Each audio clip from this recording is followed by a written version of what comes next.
Giants have created a disturbance among the lands.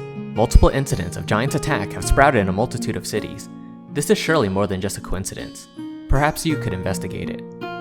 Storm King's Thunder is a Dungeons & Dragons adventure that has you travel the entirety of Faerun. This adventure is a rather slower paced one, focusing on an overarching plot but places no real urgency to solve the issue at hand. While there is certainly a plot, it is one that unfolds days and weeks at a time. You aren't required to travel to locations within a specific time frame, and the adventure makes it clear that you are to take your time with unfolding its story.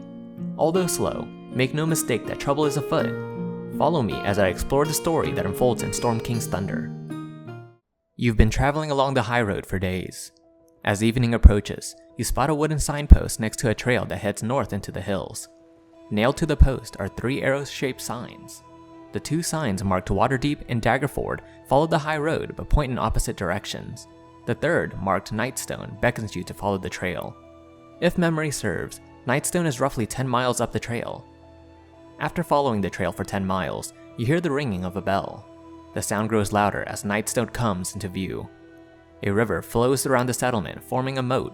The village itself is contained within a wooden palisade, beyond which you see a windmill, a tall steeple, and the high-pitched rooftops of several other buildings. Apart from the ringing of the bell, you detect no other activity in the village. The trail ends before a lowered drawbridge that spans the moat. Beyond the drawbridge, 2 stone watchtowers flank an open gap in the palisade. South of the village, and surrounded by the river moat, is a cone-shaped, flat-topped hill on which stands a stone keep enclosed by a wooden wall. The keep, which overlooks the village, has partially collapsed. A wooden bridge that once connected the keep to the village also partially collapsed. Traversing through Nightstone, you find most of the buildings to be destroyed. Those that are left standing are in a starry state, with rocks littering the area. Among the rubbles and ruins are goblins rummaging through the debris for any remaining goods left from the previous tenants. You cross a bridge south of the village to find a rubble-filled keep. Not much remains of the keep, but you can spot a great hall, half of which still remains. 4 guards have placed a body atop the shattered remains of an oak dining table and are arguing about their next steps. You approach the figures and they welcome you to their town, apologizing for the unsightly state. Currently, Nightstone is in no condition to house tourists. You question the guards about what happened, and they share with you the events that had unfolded. Nightstone was bombarded by rocks dropped from a giant castle in the sky. The keep was cut off from the village when the rock tore away parts of the bridge. With nowhere to hide, the people in the village lowered the drawbridge and fled north. In the event of an attack, the villagers are supposed to retreat to the keep. With the bridge out, that was no longer an option. North of Nightstone, about a mile away, are some bat caves. The villagers probably hid there. Several guards stationed in the village fled north with the villagers. Once the villagers had fled, 4 pale-skinned giants descended from the sky, uprooted a megalith in the village square, and took it back to their castle. The Cloud Castle left soon thereafter, drifting eastward. The guards request that you collect the villagers from the caves northward, and you agree to do so, taking pity on the unfortunate town. You follow the direction of the guards, heading a mile north. After a bit of walking, you find a gaping cave mouth on the south face of a rocky hill topped with pine trees. Entering the cave, you attempt to rescue the villagers from the goblins that had infiltrated the cave and meet with the villagers that had resided in Nightstone. Due to a lack of a true leader, they had elected a dwarf named Morak to speak on their behalf. He introduces you to the families of the village and recounts the deaths that had occurred to each member in their respective family. This town has certainly encountered a tragic incident. Additionally, you find a goblin named Snigbat who offers freedom to the villagers from the cave in exchange for the death of the current leader of the goblin tribe, Hark. You agree to the ordeal and travel further into the cavern and slay Hark in his lair. In doing so, Snigbat becomes the new leader of the goblin tribe and allows everyone to walk freely back to the village. Once safely back in the village, Morak takes stock of the damage and makes arrangement to deliver news of the giant's attack to Waterdeep. He urges you to travel to one of 3 locations to relay the news. The locations are Bryn Shander, Goldenfields, and Triborn. After accepting his request, you rest for the night in a rundown inn before embarking on a long journey to the location. As day breaks, you hear an unsettling sound coming from Nightstone and exit the building. You see an enormous tower floating on a billowy cloud 1,000 feet overhead. The tower must be hundreds of feet tall, and its spire looks strangely like a pointy wizard's hat. As the tower drifts closer, stairs made of clouds begin to form underneath it and descend toward you. The villagers are hiding in fear due to the sudden appearance of the tower, and you decide to investigate the cloud building. Upon entering the building, you meet an eccentric cloud giant named Zephyros. You introduce yourself to Zephyros, and a wide smile settles on the cloud giant's face. He informs you that he has been searching for you through some visions that he has been having. Zephyros believes that you could restore something known as the Ordning. Unsure what to believe, you can tell the giant is well-mannered and means well. Zephyros offers to take you anywhere you wish on his cloud castle. Remembering that you were tasked by Morak to travel to one of 3 towns to relay the information of Nightstone's attack, you request that Zephyros takes you to that location. He gladly agrees, and the floor beneath you begins to rumble as the tower lifts into the air, traveling at an alarming speed to the location of choice. You arrive to one of 3 towns just in time for an unfortunate event. Depending on the town you choose, 3 varying events will occur, but they will all lead to the same outcome: destruction and chaos. The 3 towns in question are Bryn Shander, Goldenfields, and Tribor. Bryn Shander is the largest settlement of 10 settlements known collectively as 10 towns, located in the frigid heart of Icewind Dale. During your time here, 12 frost giants come to Bryn Shander looking for Artus Cimber and the Ring of Winter. The town knows of no such person nor ring, but giants will not leave without either. They hurl boulders at the city, and it leaves you no choice but to eliminate the frost giants before more damage is done. Goldenfields is a huge, walled temple farm dedicated to Shantia, the goddess of agriculture. Your time here is one of enlightenment, but is short-lived when an army of goblins, ogres, bugbears, and hill giants arrive. They raid the farms in search for food, but you're able to barely fend off the attack. Eventually, the raiders flee, with the exception of 2 hill giants who collectively share a brain cell. These 2 giants tell you that they were sent to gather food for their boss. When forced to lead the way to their lair, they are much too dumb to find their way home, and it seems like your leads end here. The bustling mercantile town of Tribor stands where the long road meets the Evermore Way. The town is built on flat, fertile land, with a few natural rises here and there. You explore the town of travelers until the arrival of fire giants put an end to your tourism. They've come in search of a fragment that once belonged to a dragon-slaying construct called the Vonindad. Attempting to dig it up out of the town, they lead an army and march in. You defend the town the best you can, and eventually, they retreat back to whence they came. After defending the towns from their respective giants' attack, you can't help but wonder what is going on. With a few requests gathered from the townsfolk, you venture into the Savage Frontier, hoping to find some answers. The Savage Frontier, also known as the North, is a harsh and untamed wilderness dotted with fortified settlements and the lairs of terrible monsters. It is portrayed as a vast, cold, and lawless domain that defies all attempts to civilize it. As you travel the lands, you stumble upon the city of Everlund. Situated on the banks of the Raven River, Everlund is one of the North's most active mercantile communities. A thick stone wall encloses the city, pierced in 5 places by gates. Like the spokes of a wheel, broad, straight avenues lead from each gate to the Bell Market at the city's center. Until recently, Everlund was a member of the Lord's Alliance. The 5 leaders who currently comprise the city's Council of Elders voted 3-2 in favor of separation from the Lord's Alliance.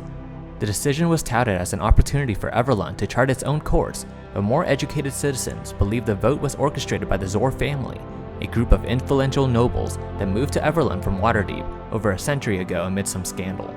The Zors have gained considerable political influence in Everlund to the extent that they now have a representative on the Council of Elders.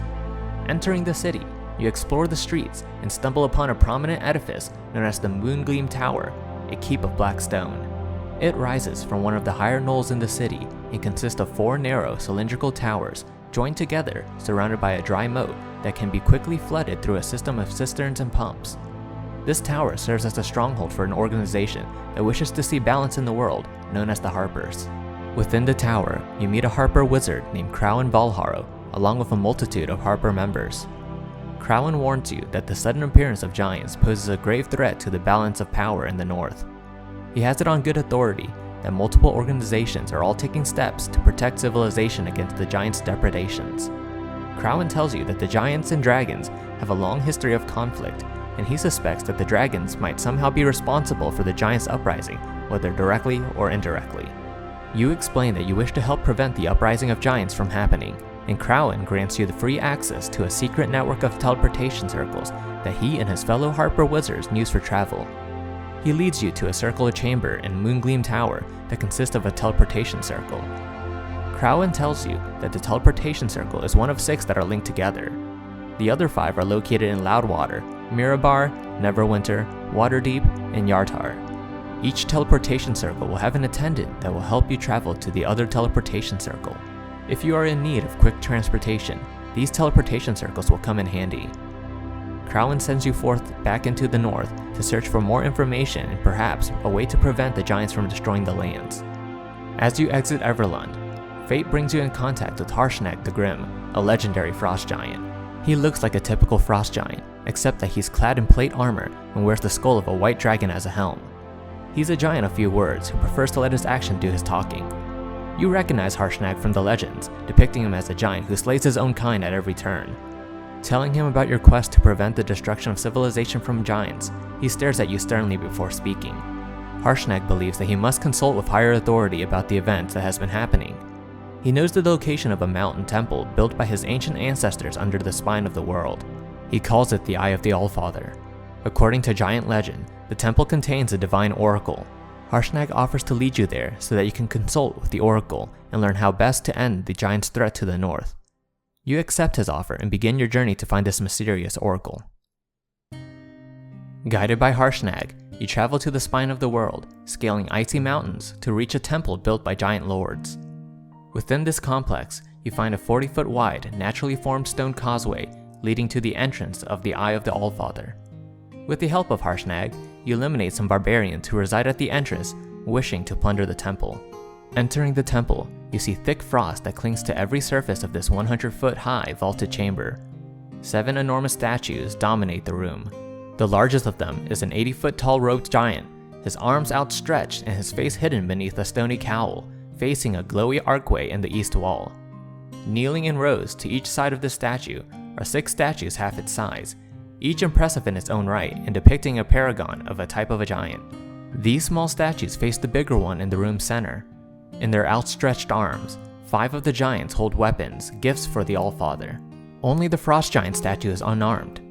Further in the room is an archway that is about 40 feet wide and 40 feet tall. 6 different runes are carved into it, each one inlaid with mithril, and a glowing mist fills the archway. Through trial and error, you are able to solve the puzzle of the archway, which opens up to a portal connecting to another room.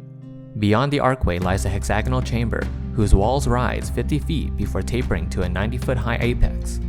Standing in each corner of the room is a life-size statue of a giant holding up a heavy iron lantern with one arm raised.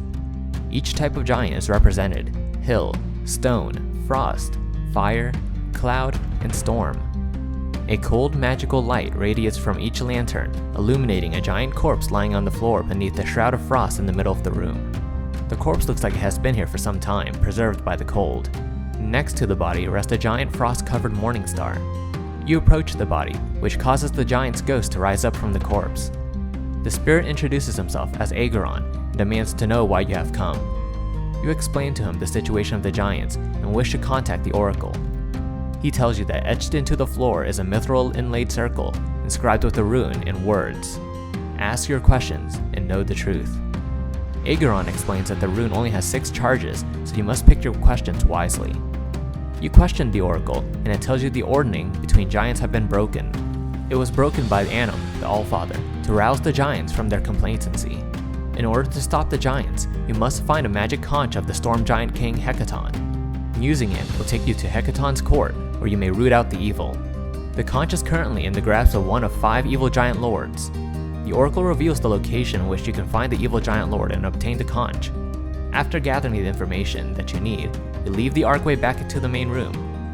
You hear the crunch of frost under heavy feet as an enormous blue giant bursts through the main doors of the temple. A blue dragon has entered. The great worm pays no mind to the statues here. Instead, it fixes its hateful gaze on you. Harshnag immediately engages the dragon and pleads with you to flee. Understanding that this valiant sacrifice must not be in vain, you turn your back onto the giant and leave him to fight the blue dragon as you make your way out of the temple and towards the evil giant. Depending on which hint the oracle has given you, you travel to one of 5 evil giant lords: Chief Gu of the Hill Giants, Thane Cavalitica of the Stone Giants, Jarl Storvald of the Frost Giants, Duke Zalto of the Fire Giants, and Countess Sansuri of the Cloud Giants. Whichever path you embark on, You defeat the evil giant lord and obtain the magic conch and use it to teleport to Hecaton's court, known as the Maelstrom. You appear atop a glowing glyph carved into the floor of an alcove in the northeast corner of a rough chamber. The moist walls here are covered with bioluminescent lichen, snails, starfish, and barnacles. When you arrive at the chamber, you hear music, a powerful female voice accompanied by the deep, haunting tones of a masterfully played pipe organ. The music comes within a spiral staircase. Following the music, you find yourself at a great hall. The room is split into 2 levels, mimicking that of an auditorium. The acoustics here are excellent to say the least. Barnacle-covered pillars of hewn rock rise to meet the vaulted ceiling, and a huge crystal window allows in light that casts beautiful patterns on the walls. Performing in the hall are 2 female storm giants by the name of Mirren and Nim. Mirren is singing, and Nim provides instrumentals by tapping on a crab's shell with a pair of whalebone mallets. These sisters are entertaining several visiting giants. The 2 end their performance when you arrive. The guards quickly interpose themselves between yourself and the 2 female giants, but Mirren orders the guard to stand down so that she and Nim can learn what brings these puny creatures to the court. You tell them of the situation regarding the ordning and your quest to end the attack of the giants. The 2 giants tell you that the current queen of the storm giants, Sarissa, is their sister and is busy searching for a way to fix the broken ordning. You request an audience with the queen, but the sisters look upon you with disgust. Mirren instructs the 2 storm giant guards to escort you to the guest quarters where you are to remain until summoned. You follow the giant guards to a guest room and wait for a while until Mirren enters the room and tells you that your request for an audience with Sarissa has been granted. She leads you to a portal chamber where 4 giant lords wait to ambush you. As the giant lords attack you, Mirren escapes the room, leaving you to defend yourself.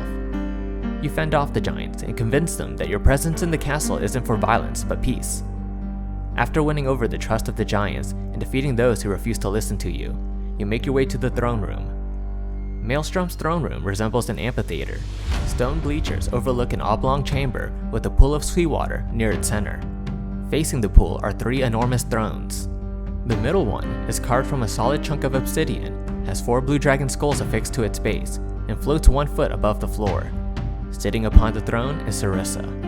Flanking her sides are her 2 advisors, her uncle Uthor and Imrith, a blue dragon polymorphed as a giant. The queen is alarmed by your presence, thinking you to be an assassin from the information she gathered from her sisters. You tell her that that is further from the truth and inform her of your quest to prevent the giant's attack around the world.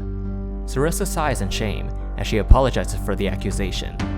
It seems like her sisters, along with many others, have a strong disdain for smaller beings and orders you to present your case. You detail all that you've learned, and your journey moves the queen. She climbs down from her throne and hands you a wooden coin painted with a golden goose insignia. Sarissa tells you that when she was little, her father and mother, King Hecaton and Queen Neri, used to take her on trips to the Sword Coast and the Moonshade Isles, where they met small folk who were generous and kind. She believes that giants and small folk can learn to coexist peacefully, though her advisor would disagree. Sarissa has heard news of the death of her mother and father, but believes her father still lives. The wooden coin that she gave you was given to Sarissa by a storm giant who found it near Queen Neri's deceased body. It must belong to the ones who assassinated her. Sarissa believes that the people who murdered her mother might also know what has happened to her father, and the wooden coin is her only clue. She requests that you investigate what has happened and you accept her request. Protest erupts from Imrith as she disagrees with the decision Sarissa has made. She exclaims, "For all we know, they're the ones who murdered your mother and abducted your father." Sarissa turns to her advisor in disbelief as Imrith just incriminated herself. How could she know that the king has been kidnapped? Suspicious of the advisor, you attack Imrith and her draconic form is revealed, that of a blue dragon. She curses you in Dragonic and proceeds to declare that all giants and small folk are doomed. Imrith flees through the circular pool in the floor, swimming out of the stronghold. After the mastermind behind the evil is revealed, everyone is on edge as to what is to come. When the nerves settle, Sarissa leads you to a meditation cave where you may teleport to wherever you wish. She wishes you good fortune on your quest and informs you that if you find anything on her missing father, then use the magic conch and come back to the Maelstrom. You bid her farewell and use the teleportation magic to travel to the lands of Faerun and find information regarding the coin. You spend the next few days traveling the lands and investigating the strange coin. Through your investigation, you learn that the coin is a gambling chip that belongs to Lord Caspir Drylund of the city Yartar. You travel to Yartar to find an ornately decorated riverboat owned by Lord Caspir called the Grand Dame. Posing as a wealthy noble, you board the ship just as it takes off on a scenic journey through a river. As the ship leaves the port, Lord Drylund emerges from his cabin and greets every guest with a smile and a handshake, offering his favorite handfuls a free gambling chip.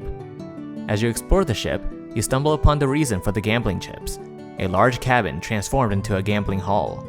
The centerpiece of the gambling hall is a gold-plated wooden sculpture of a goose, matching that of your coin. You sneak past the multitude of guards in the area and make your way to Lord Drylund's cabin, where you corner him and interrogate the man for information. He surrenders without a fight and reveals that he is a member of the Kraken Society. In addition to revealing his allegiance, he divulges that King Hecaton is a prisoner aboard the Morkoth, a ship that sails around the northern islands of the Trackless Sea. Shortly after he informs you of the whereabouts of King Hecaton, Lord Drylund's eyes widen in terror as a wave of mind-shattering dread attacks the man. He keels over dead, blood running from his nose. Unbeknownst to you, a Kraken has sensed Lord Drylund's betrayal and killed him instantly. After a bit of time, the ship finally reaches back to the port and you exit the boat, setting your sights on the islands of the Trackless Sea. Using the magic conch to travel to the Maelstrom, you rush to the teleportation room and teleport on board the ship of Morkoth. The Morkoth is a bizarre-looking, yet seaworthy vessel with a hull that resembles a giant squid. You arrive onto the deck of the ship at night and find most of the inhabitants to be asleep. Most alarming, however, is the giant, chained to the ship's hold, along with people dressed as cultists surrounding him. You maneuver the ship and stealthily release the giant from his chains. In doing so, the giant awakens and shouts, "Lord's Alliance indeed! I'll see your alliance wrecked upon the waves for this treachery." You calm down the giant, mentioning your mission given to you by Sarissa to save King Hecaton. Hearing Sarissa's name, he calms down and identifies you as an ally. The giant and you fend off and fight the cultists on board till none are left. After the battle settles, he turns to you and introduces himself as King Hecaton. He demands to know what is going on, and you fill him in on the state of the giants, his family, and his capture. Skeptical of your words, he insists that the two of you travel back to his home. Using the conch, you teleport to the Maelstrom just in time, as a Kraken emerges from the water and attempts to destroy the ship. Once back in Maelstrom, King Hecaton is quick to act against the evil that threatens all giants. King Hecaton gathers his army to punish Imrith for her evil actions. The Storm Giants bear the burden of fighting the dragon so that you can focus on preparing yourself for the final showdown. Hecaton and Sarissa know that the blue dragons favor desert surroundings, and it doesn't take much research for them to discover that Imrith has a reputation in the north. They learn that Imrith is an ancient blue dragon known as the Doom of the Desert. She also goes by the name Dragon of Statues because she creates living statues to guard her lair. Her lair is a ruined amphitheater, half buried in the cold desert sands northeast of Ascor, an ancient abandoned dwarven city. Armed with this information, King Hecaton leaves Sarissa in charge of Maelstrom and sets out with 4 storm giant bodyguards to confront Imrith. They look to you with eyes of respect as King Hecaton invites you to join them. You agree and embark on your journey. The storm giants and you ride whales to Whalebones Island. Once you are within half a mile of Imrith's lair, you dismount and approach on foot. Your long journey ends here, in the desert. A churning cauldron of black clouds fills the sky as thunder peals and lightning flashes. Half buried in the cold dunes is a crumbling amphitheater adorned with statues, many of them broken, the rest worn, smooth by wind and sand. 2 large trebuchets stand atop the ruins, where cheers once rang out across a great city. Now, a solemn fortress stands before you, waiting for you to draw near. King Hecaton leads an attack onto the amphitheater, charging past gargoyles and smashing through walls. The army and you burst through the hole in the ground and enter Imrith's lair, a sand-filled tomb with many enemies that fills the halls.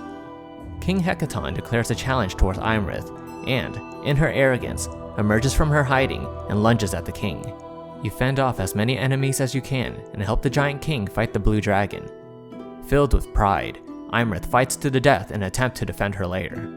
As blood spills, the blue dragon falls onto the floor and King Hecaton delivers a final blow, killing the dragon. After the battle, your role in the death of Imrith forces King Hecaton to admit that he has misjudged the small folk. His beloved wife once told him that if giants and small folk could learn to coexist peacefully and help one another, the world would be better off. Moved by heroism, the king admits that he should have heeded his wife's words. Storm giants and small folk can work together to create a better world, free from the tyranny of dragons, he proclaims. King Hecaton vows to honor his wife and you by allying with the small folk against other draconic threats. This, he believes, is the test that Anom the Allfather has thrust upon him, and this alliance, he hopes, will restore the ordning as it was. Hello everybody. Thanks so much for watching my story overview of Storm King's Thunder. This adventure was a request from a viewer, so I decided to make a video on it. The adventure itself is a bit slow towards the beginning, but certainly picked up the pace further into the chapters. If you have a request for me to cover any adventures, do let me know. Sorry this video took so long to make. These adventures take a while to read through, and I try to isolate the important bits of the story. Sometimes I include a bit of the side stories, but I primarily focus on the overarching plot of the adventure itself, so it takes time to identify what is important to the story. If you enjoyed the video, I'd appreciate a like and subscribe. Thanks.